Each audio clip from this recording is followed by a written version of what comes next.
Mr. Birdie, members of the board, we do have 4 items for board discussion this evening. Our first item pertains to the Board of Education goals for the 2020-2021 school year. This time, I'll turn it back over to Mr. Birdie. Thank you, Mr. Smith.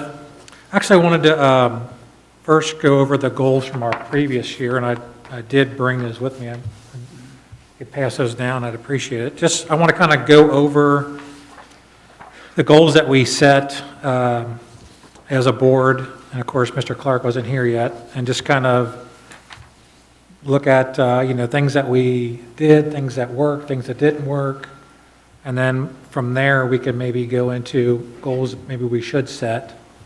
I think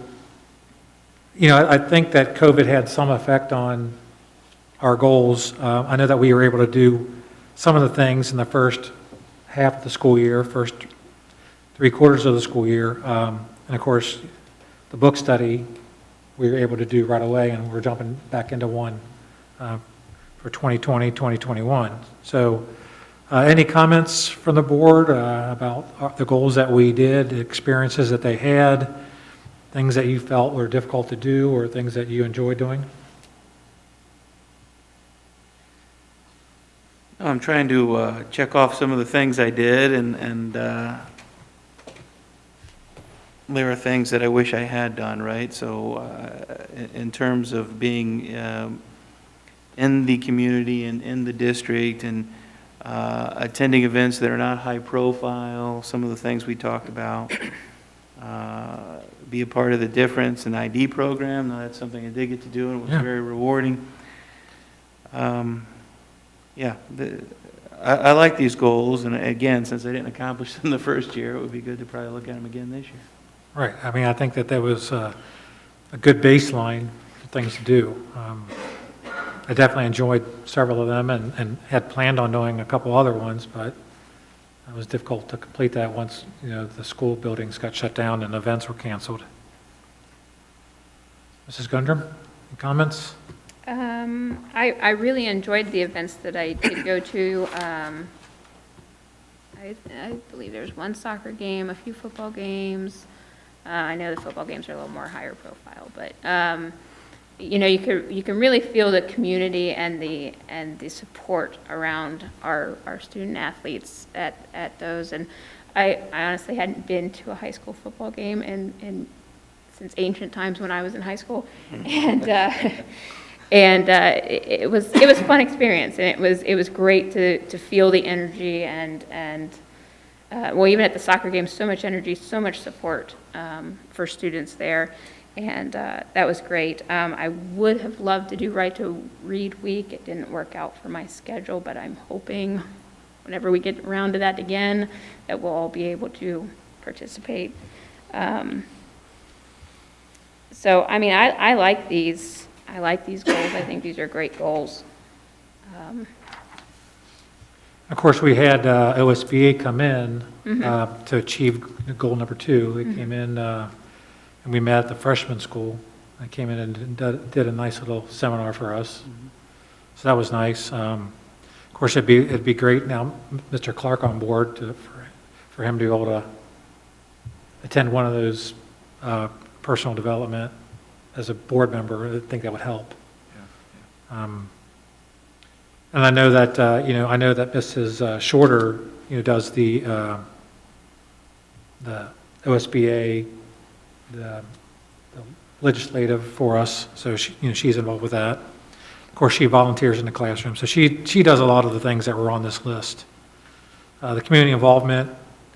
I attended a lot of Butler Tech meetings. Yeah, you did. Fairfield Township trustee meetings, but I was planning on going to a city council meeting until they started being remote. So I did view one online, but I don't really consider that going and attending. So, and of course the book study. So and of course number 5 is assign a board member to the District Community Diversity Alliance. And I think Mrs. O'Neill did that. Is that correct? She did. So we don't currently have anybody on that. Or does Mrs. Shorter? I think Mrs. Shorter is also on the list as well, yes. She is? Yeah, I Okay, think so we do Carrie- have someone still there. Mhm. Okay. Yes. So is there, going over what we had last year, is there anything on this list that you would change? Or do you think this is since we didn't really have a full year of being able to do it, should we set our goals again as these things? Of course, number 5, we've already got somebody on there. Or is there something else that we should add? Mr. Clark, do you have any opinion on these? I love this list. I was going through here in the school involvement. I've attended some of those already, so I'm looking forward to doing more of those. The training for the personal development, I'm always looking for that, so that's good. The book study, I got the book ready to do that. The community involvement, all in there, you know that. We talked about that during the interview. Nothing really to add, I don't think. The school, like Ms. Gundrum, we attended a girls' soccer game last year, and that was intense. It was the Middletown game, and it was rather exciting. Yeah. And then some football games as well. So I don't have anything to add at this time. I support this in a big way. I know one of the things I used to enjoy going to was our swim meet. It's pretty interesting because it's loud inside the auditoriums that you go to. And also, my son was on the academic team, so it was really kind of fun. It's sort of like a quiz bowl type of atmosphere. That was pretty interesting to see the things that I had no idea what answers were, which was kind of humbling, but those were definitely interesting. And of course, volunteering in the classroom, hopefully, I think we might have to put that on hold until we're opening our buildings back up Right. to visitors. But I definitely think that that's a worthwhile subject to have there. So, I think that we should just go ahead and just set the goals to be the same as this year. Obviously, we've already started the book study with the first one coming up in December when we're going to talk about it in a work session. We can just move right into that. And then if you could think of something that you'd like to bring up at our next meeting, if like, hey, feel free to jump in with an idea. But I think this is a good baseline to see how a year would work out for this. That's good. Okay? Agreed.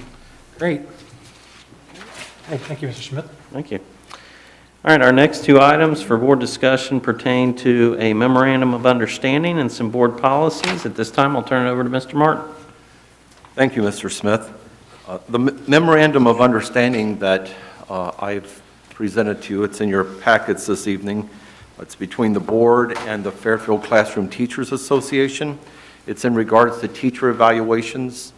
Because this year we have a large percentage of our teachers who are teaching entirely online or partially online, our current collective bargaining agreement does not allow for us to observe teachers online. And it's very difficult. These teachers they have an office set up in their homes where they teach. They have all their resources there. They have their computers that they're used to using there. And without this MOU, we would have to have them undo their office, bring it into school several times, and have us observe them in person. So we needed to come up with an MOU. This MOU has already been approved by the FCTA, our teachers union. Mr. Clemens worked on it and made it much better than it was originally, adding his valuable input. So I have it on tonight for both discussion and to be voted on a little bit later. Because we're already in the middle of our evaluation season, we would like to get started as quickly as possible. This MOU is only for 1 year, and it is, the MOU declares that it is non-precedent setting. So after it's over, it's as though it never existed. So this will enable us to perform our teachers' evaluations in a better way. Any questions about this MOU? Questions? Oh, thank you. All right, thank you very much. My next item, board policies, I'm going to present the first one, and then Gina Gentry-Fletcher is going to present the next policy and accompanying regulation. The policy that I'm sharing is policy JHCD. It's administering medications to students. We have one district school nurse. We have other nurses in all of our buildings, but we have a lead nurse in the district. And she recently submitted some wording to be added to our current policy. She worked with all the other nurses and with Stephen Roller, who's the Chief Clinical Officer for Primary Health Solutions. The new language enables nurses to store in their locked cabinets some stock medication, particularly EpiPens and inhalers. In case a student is having a crisis, an emergent situation that's coming up, and they do not have medication there, it could save the lives of students until the Life Squad would arrive. And so this language will enable them to maintain those medications. Any questions about the change in this policy? I think it's a great idea. Absolutely. Yep. Thank you. You're welcome. Thank you, Mr. Martin.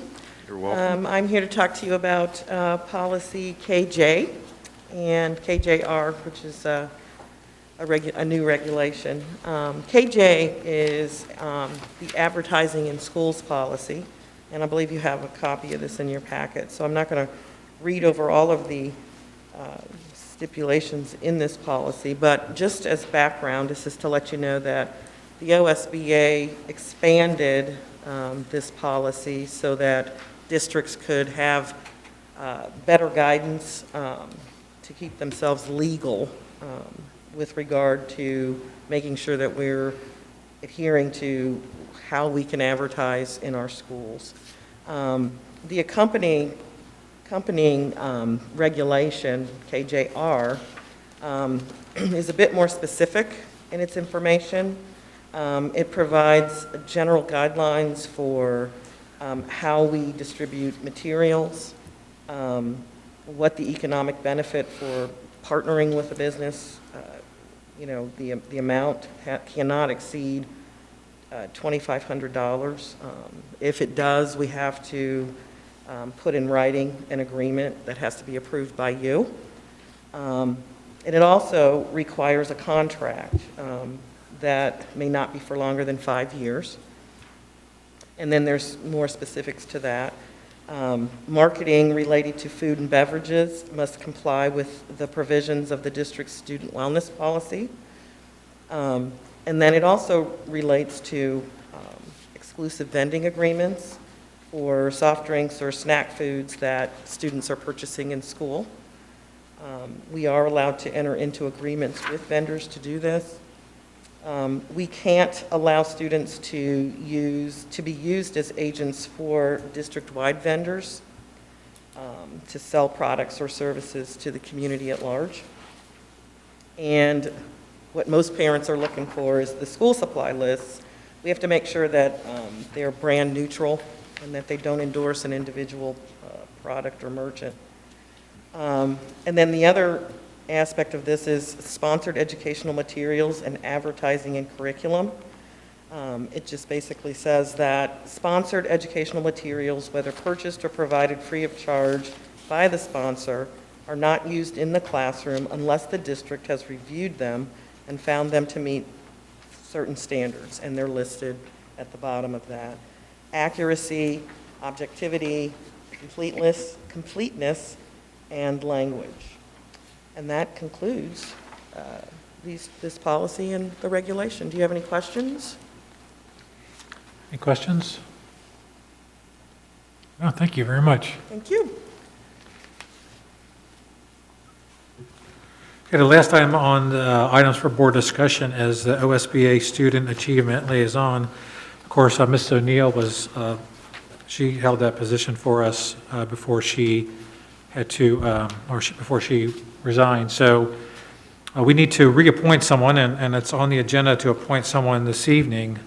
And I reached out to Mrs. Gundam to see if she had interest, because I know Mr. Begley and Mrs. Shorter and I are already on committees, and I didn't think it was fair to ask Mr. Clark right away, where he even kind of got his feet wet to take that role. So Mrs. Gundam, is there still interest in? Yes. Okay. So any questions or comments about that? Any things, was anyone else interested in doing that? Okay, I didn't hear anybody else volunteer. I think it's fun. It's a fun thing to do. It's great. Keeping our community appraised in public of what the achievements are of our students. And there is some emails that go along with that and some, I think, online meetings that you can take part in. And then Mrs. Lane will notify OSBA that you will be, once we vote you in, to that position. And then you'll start getting those emails. Okay, great, thank you. Okay? Okay. Mr. Smith? Yep, Mr.